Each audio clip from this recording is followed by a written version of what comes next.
కాంగ్రెస్ పాలనలో మంత్రుల పియ్యలు తుపాకులతో బెదిరిస్తున్నారని బీజేపీ తెలంగాణ రాష్ట్ర అధ్యక్షులు రామచంద్రరావు తెలిపారు. బీజేపీ ఆఫీసులపై దాడులు చేయడం సరికాదన్న ఆయన ఈ ఘటనతో లా అండ్ ఆర్డర్ అదుపు తప్పితే కాంగ్రెస్దే బాధ్యత అని తెలిపారు. సోనియా రాహుల్పై బీజేపీ కేసులు పెట్టలేదని దర్యాప్తు సంస్థలు కేసులు పెట్టాయన్నారు.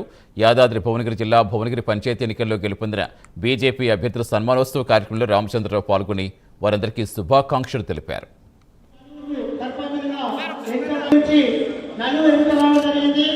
అదేవిధంగా పోచంపల్లి మండలం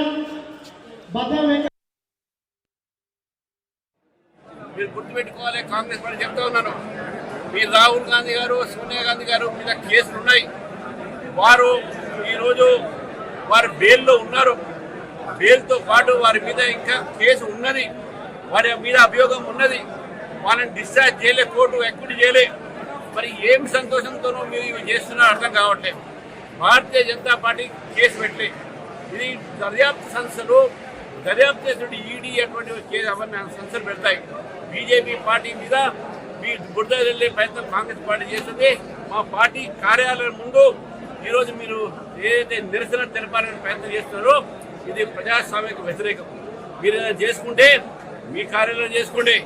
మా కార్యాలయంలో మీరు నిరసన చేస్తే, కార్యక్రమాలు చేస్తే, ఏదైనా లా అండ్ ఆర్డర్ ప్రాబ్లం వస్తే, శాంతి భద్రతల భంగం వస్తే అది కేవలం కాంగ్రెస్ పార్టీ మాత్రమే దానికి బాధ్యత ఉందని చెప్పేసి కూడా ఈరోజు తెలియజేస్తున్నాం.